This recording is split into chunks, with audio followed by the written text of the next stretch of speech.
worry, anak. I just can't shake this feeling na baka anytime mangyari na naman to.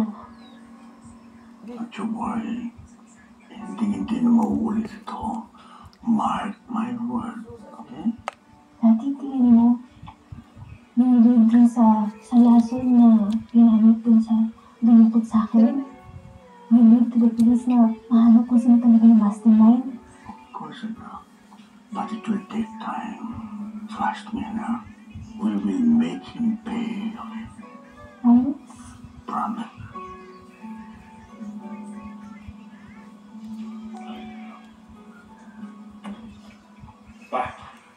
This.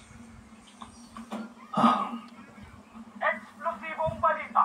Viral ngayon ang hostage taking sa Barangay Santa Fe na kinunan mismo ng mga gang members habang nakikipag-negotiate sa mayoral candidate si Victor Abong. Sabi lang ng ulan. It's very entertaining. It's becoming very interesting, huh?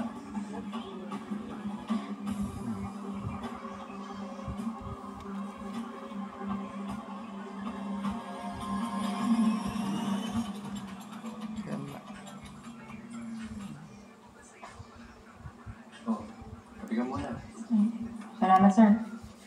Grabe, hindi pa rin ako makapaniwala sa lahat ng mga nangyari. Ibang level yung ginawa ni Amo eh.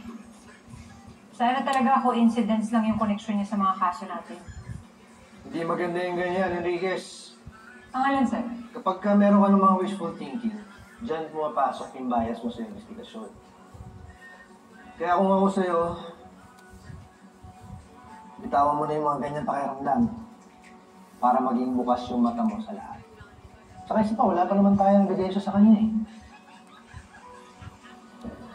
Ganda!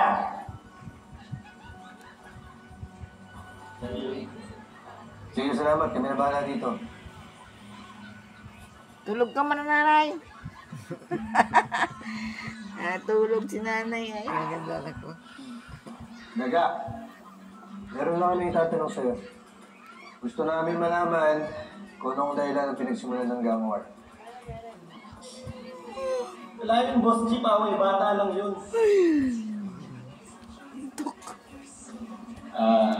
Boss Chip, pwede ba magtanong? Pwede ba akong bumoto kahit ako lang? Oo naman. Basta hindi ka pa convicted, pwede ka pa bumoto. Bakit mo natanong? Good. Gusto kasi namin boto si Amo eh. Wait na kasi. Sana manalo siya.